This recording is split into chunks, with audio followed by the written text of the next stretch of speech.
ఉంటానండి. Thank you very much. Thank you. 1 2 3 thank you అండి. Thank you. And Nandamuri Balakrishna గారు, మా ఆదిత్య 369 హీరో గారు, చెప్పండి సార్, మీరు అంత బిజీగా ఉంటూ అంత పెద్ద పెద్ద సినిమాలు చేస్తూ కూడా ఆదిత్య 369లో మీకు కనిపించిన ఆ స్పార్క్ ఏంటి? అంటే సినిమాకి వేరియేషన్స్ అప్పుడే ఇప్పుడు ఆయన చెప్పినట్టు ఒక లారీ డ్రైవర్ ఒక పక్క, నారి నడుము నారి ఒక పక్క, ఇట్లా రకరకాల సినిమాలు చేస్తూ అంటే ఒక ట్రెండ్ సెట్ చేయడం.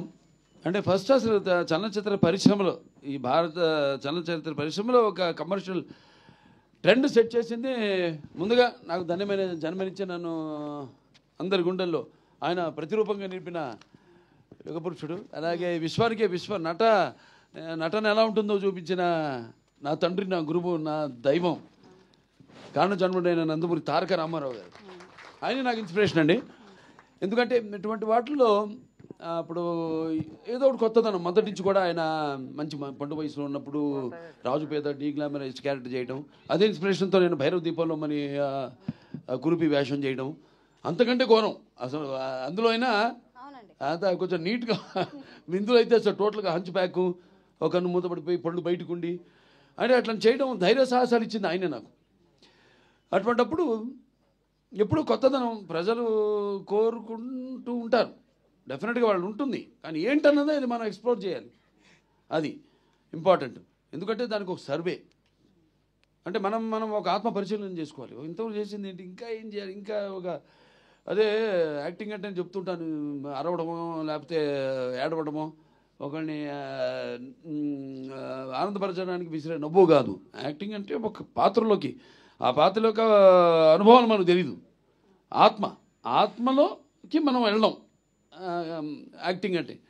సో అటువంటిది చేద్దాం, కొత్తగా చేద్దాం. అలాగే కృష్ణప్రసాద్ గారు, మన ముఖ్యంగా ఎస్పి బాలసుబ్రహ్మణ్యం గారు, ఆయన వెనకుండి సారథిగా ఈ చిత్రానికి వెన్నెముకై కృష్ణప్రసాద్ గారిని ప్రోత్సహించడం.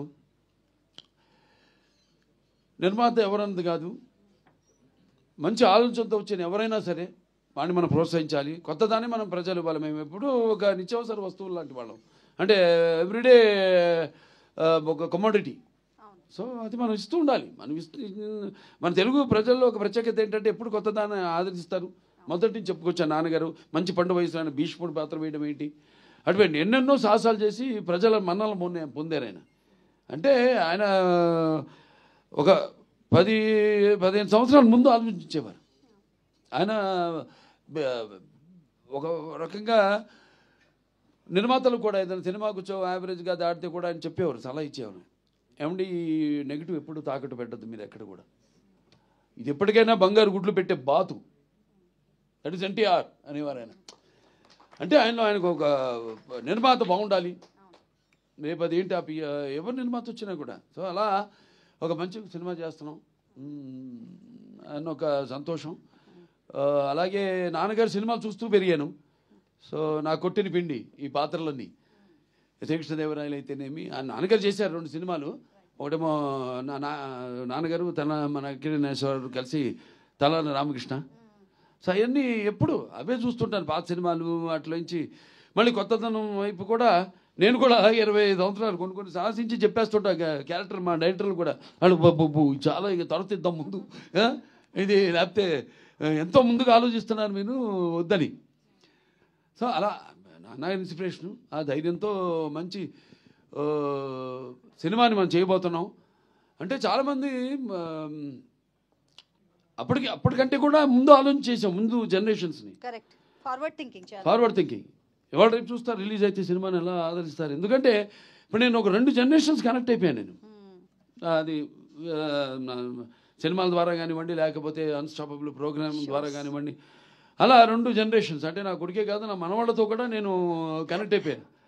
సో వాళ్ళకి ఇది కరెక్ట్ యాప్ట్ పిక్చర్ బాలకృష్ణది ఈ సినిమా. అన్ని సినిమాలు పిల్లలు కూడా చూస్తున్నారు, డైలాగులు చెప్తున్నారు. ఏది మా డాకు మహారాజు కానివ్వండి, లేకపోతే మా నెలకొండ భగవంత్ కేసరి కానివ్వండి, లేకపోతే అఖండ కానివ్వండి, లేకపోతే వీరసింహారెడ్డి కానీ. అటువంటిది మరి మెయిన్గా ఒక సింగతి శ్రీనివాసరావు అంత ముందు చేసిన సినిమాలు, ఆయన చేసిన ఎక్స్పెరిమెంట్స్. సో ఆ ఎక్స్పెరిమెంట్స్ ముందుగా నాకు ఆయన మీద ఒక నమ్మకం. ఇప్పుడు బాపు గారి డైరెక్షన్లో నేను శ్రీరామరాజ్యం చేసినట్టే. ఎందుకంటే బాపు గారు లేకపోతే ఆ సినిమా నేను చేసి ఉండేవాడిని కాదు.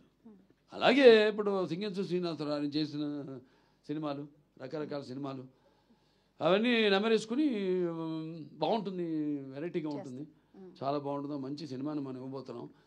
ఇప్పుడు అంటాను, ఇప్పుడు చాలామంది పద్మభూషణ్ వస్తే మీకు కొంచెం లేట్గా ఇచ్చారనుకుంటా అంటే కాదు కరెక్ట్ టైంకి వచ్చింది నాకంట. ఎందుకంటే మళ్ళీ ఒక మామూలు సెకండ్ ఇన్నింగ్స్ అంటూ ఉంటారు మన ఇండస్ట్రీలో, అది ఆ పదం మన వంట పట్టదు.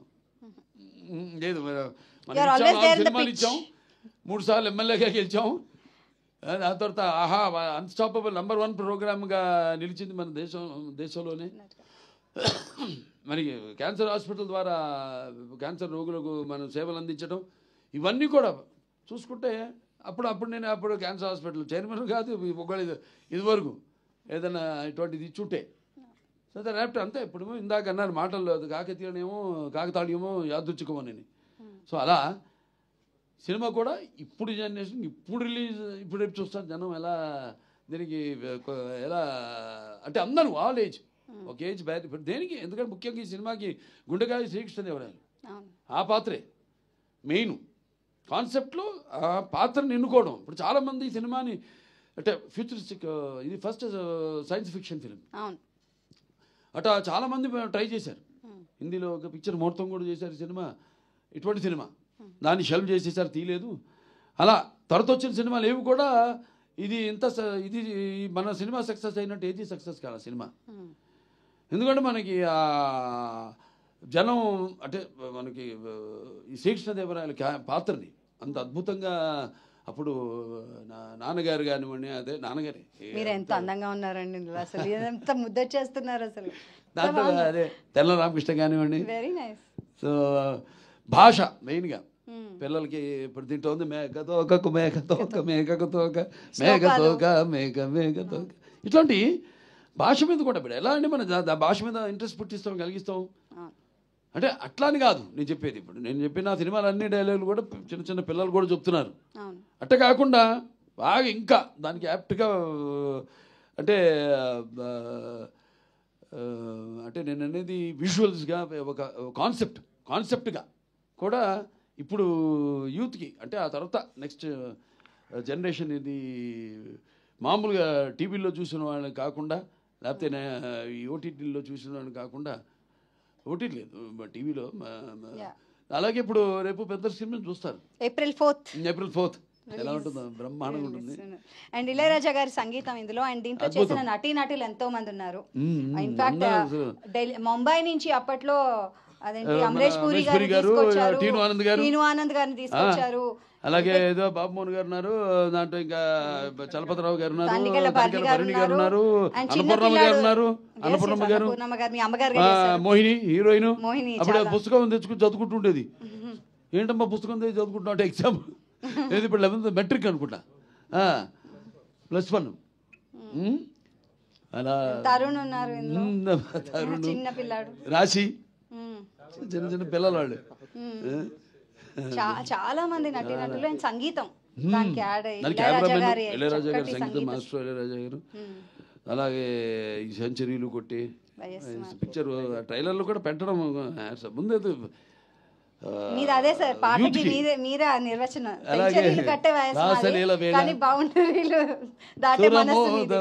మంచి క్లాస్ సాంగ్, చాలా మంచి పాట, అన్ని అద్భుతమైన పాటలు, పద్యాలు, జానములే వరవీణములే జిక్కి గారి చేత పాటించటం అప్పుడు.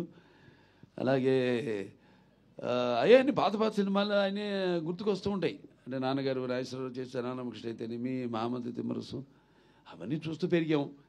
కాబట్టి నేను చెప్పిన ఒక పాత్రలోకి వెళ్ళినప్పుడు అంతే ఆ పాత్ర ఆవహిస్తుంది అంతే. అది పర్సనాలిటీలో నుంచి కూడా చూస్తుంటాడు తేడా. రెండింటికి కృష్ణదేవరాయలకి మామూలు కృష్ణకుమార్ పాత్రకి ఉన్న పర్సనాలిటీలో కూడా తేడా వచ్చేస్తుంది. అది ఆటోమేటిక్గా, అది నాకు తెలియదు. అది ఆ పాత్రల్లోకి వెళ్ళాకే ఆ పాత్ర మనం చేస్తుంది నన్ను అంతే. ఒక నేలకొండ బలవంత్ కేసులు అయితేనేమి, లేకపోతే ఓ డాకు మహారాజ్ అయితేనేమి. సో ఎలా ఫీల్ అవుతున్నారు సార్ ఇప్పుడు? అంటే 30 ఏళ్ల తర్వాత April 4th ఇది రిలీజ్ అవుతోంది. అంటాను ఇది ప్రీ రిలీజ్ ఫంక్షన్ అంట. ప్రీ రిలీజ్ కాదు, ఇది not re release. It's pre release. చిరస్థాయిగా మన చలనచిత్ర పరిశ్రమలో కొన్ని సినిమాల పేర్లు చెప్పుకుంటాం మొదటి నుంచి. మాయాబజార్ అనో, లేకపోతే మన నాన్నగారి సీతారామ కళ్యాణం, లేకపోతే శ్రీకృష్ణ పాండవ్యం, అలా కొన్ని సినిమాలు ఉన్నాయి. ఆ సినిమా కోవలో నిలిచిపోయే సినిమా ఆదిత్య 369. దీనికి సీక్వెల్ కూడా రెడీ అయిపోయింది. మొదలు పెట్టేస్తాం. ఇంకా మొదలు పెడితే అంతే. నాకేంటంటే ఒకసారి మొదలు పెట్టేస్తే కృష్ణప్రసాద్ గారు కూడా ఆయన్ని ముఖ్యంగా మెచ్చుకోవాలి. ఎన్నో వ్యయప్రయాసాలు కూర్చి అసలు కాన్సెప్ట్ రావడం. ఒక సినిమా అంతకుముందు నిర్మాత అంతే ఆయన. శ్రీదేవి మూవీస్, అనిత శ్రీమతి అనిత గారు ప్రెజెన్స్, ఎస్పి బాలసుబ్రహ్మణ్యం గారు ప్రెజెన్స్, ఆవిడ నిర్మాత. స్టేట్ బ్యాంక్ అది ఎంత ధైర్య సాధన అసలు. అంత అద్భుతమైన సింగింతో శ్రీనివాసరావు ఇప్పటికీ చూశారుగా 94 ఏళ్ళు. ఎలా మాట్లాడుతాను ఆయన. నన్ను అడుగుతుంటారు అప్పుడప్పుడు, ఏంటి బాబు ఎప్పుడు మొదలు పెడుతున్నా పార్ట్ 2 రెడీ రైట్ చేసేయాలి అని. And is updated. వాటికి టెక్నిక్ అన్నిటికి కూడా ఈజ్ అప్డేటెడ్. వాటికి హ్యాట్స్ ఆఫ్. మొదలు పెట్టాలి తొందరగా. ఉంది కథ రెడీ. నేను ఆయన కూర్చొని పాత్ర వేస్తాను అందులో. నేను ఆయన కూర్చొని అన్ని ఫైనలైజ్ చేసుకున్నాను. కానీ ఒక రాత్రిలో రెడీ చేసాం సబ్జెక్ట్ పార్ట్ 2. ఒక రాత్రికల్లా సబ్జెక్ట్ ఫైనలైజ్ అయిపోయింది. అంతా రెడీగా ఉంది. అది ఇంకా ఇప్పుడు ఉన్న టెక్నిక్ ఇప్పుడు చాలా నిజంగా వీళ్ళు మెచ్చుకోవాలి. ప్రసాద్ ఫిల్మ్ క్రాఫ్ట్స్ వాళ్ళని, కార్పొరేషన్ హ్యాట్స్ ఆఫ్. చాలా మంది అతని నిద్రాహారాలు మాని ఒక మంచి సినిమా చేస్తున్నారు. టీం అన్నా అసలు వాళ్ళు ఒక 300 పైన, సుమారుగా 350 మంది అందరు వాళ్ళు ఇది ఒక మంచి సినిమా చేస్తున్నాం మనం. చిరస్థాయిగా దీన్ని ఎలాగైనా నిలబెట్టాలి ఈ సినిమాని. చలనచిత్ర కేవలం మన తెలుగు చలనచిత్ర పరిశ్రమలోనే కాదు, భారత చలనచిత్ర పరిశ్రమలో దీన్ని నిలబెట్టాలని అర్నిషాలు కష్టపడి ఒకే ఒక ప్రింట్ దొరికింది. అప్పుడు ఇదంతా లేదు. డిజిటలైజ్ చేయడం తర్వాత 2006లోనో 2008లోనో వచ్చింది. అప్పుడు అది అప్పుడు మేము గ్రాఫిక్స్ ఎలా వాడలేదు, యూమాటిక్ టెక్నిక్ వాడాం. చాలా కొత్త ఇప్పుడు వాళ్ళకి నేర్చుకోవాలి. ఖర్చు ఎలా తగ్గించుకోవాలి సినిమా అన్నది. నిజంగా మనం వాడిన టెక్నిక్ ముందు గ్లాసు పెట్టి కబీర్లాలు, దానికేమో మ్యాట్ పెయింటింగ్ కాకుండా మళ్ళీ బుక్స్లోంచి ఫోటోగ్రాఫ్స్ కానీ కట్ చేసి అవన్నీ అంటించి మళ్ళీ దానికి మినియేచర్స్ ఇవన్నీ రోజు 2 షాట్లు తీసేవాళ్ళం. టాక్ డిస్మాంటిల్ చేసేసి అప్పుడు క్లోజ్అప్స్, మిడ్ షాట్స్ తీసుకునేవాళ్ళం. చాలా అంటే చాలా 3 కెమెరామెన్లు దీనికి. శ్రీరామ్ గారు, అలాగే మన విఎస్ఆర్ స్వామి గారు. అందుకే ఆ తేడా కనపడుతుంది మనకి. అంటే కన్వెన్షనల్ ఫోటోగ్రఫీ, దాని తర్వాత లేటెస్ట్ బౌన్స్ ఫోటోగ్రఫీ ఏదైతే శ్రీరాము, పిసి శ్రీరాము, లేకపోతే కబీర్లాల్ గారు వాడారు. అద్భుతం. సో 4th ఏప్రిల్ అందరినీ ఒకసారి మరోసారి మీ పిల్లలతో అందరితో వచ్చి చూడాలని మీరే చెప్పాలి అందరికి. బికాజ్ యు ఆర్ చూస్తారు, మీరే భుజం మీద అంత కాన్ఫిడెన్స్ నాకు. ఎందుకంటే ఇప్పుడు అప్పట్లో చేసాం, అది నేను చెప్పినట్టు చిరస్థాయిగా ఉండిపోయే సినిమా ఇది ఖచ్చితంగా. ఇక ఎక్కడి నుంచి ఇక ఈ సినిమా చూస్తూనే ఉంటారు. ఇక జనరేషన్స్ టు జనరేషన్స్, వచ్చే జనరేషన్స్ టు జనరేషన్స్, నిర్విరామంగా ఫర్ ఎవర్. అంతే అంతే. చాలా ఎంతో కష్టపడ్డారు. అందరికీ నా అభినందనలు తెలియజేసుకుంటా, కృతజ్ఞతలు తెలియజేసుకుంటాను. To restore the film. Restore చేయడం అనేది మేము చాలా కష్టమైన, దీంతో క్రాఫ్ట్స్తో కూడుకున్న. అవును కదా, 3 నెలల నుంచి దానికే వర్క్ చేస్తున్నారు. 8 months నుంచి. I'm sorry sir. సో 8 నెలల నుంచి చేశారంటే ఇట్స్ రియలీ గ్రేట్. మళ్ళీ ఇది తెలియదండి, రీబార్న్ అన్నట్టు చెప్పాలంటే. ఈ సినిమా గురించి ఇప్పుడు తెలుస్తుంది. అప్పుడు కొంతమంది చూశారు కానీ ఎవడు చేసినా కూడా ఎవడు అది కాలా. అనుకున్నంత వరకే, అంతేగాని ఏది జరగల ప్రాక్టికల్గా. ఇక ఈ సినిమా ఇవాళ మాట్లాడుకుంటారు మొత్తం మన ఇండియన్ ఫిలిం కమ్యూనిటీ మొత్తం కూడా ఈ సినిమా గురించి మాట్లాడుకుంటుంది. రిలీజ్ అయ్యాక సినిమా గురించి ఖచ్చితంగా no doubt about it. Telugu వాళ్ళ గొప్పతనం, మన వాళ్ళ తెలుగు వాళ్ళ ముందు చూపు ఖచ్చితంగా. Forward thinking. Thank you so much అండి. ఇట్స్ ఎ ప్లెజర్ మిమ్మల్ని ఇలా కలుసుకోవడం. అందరు కూడా నా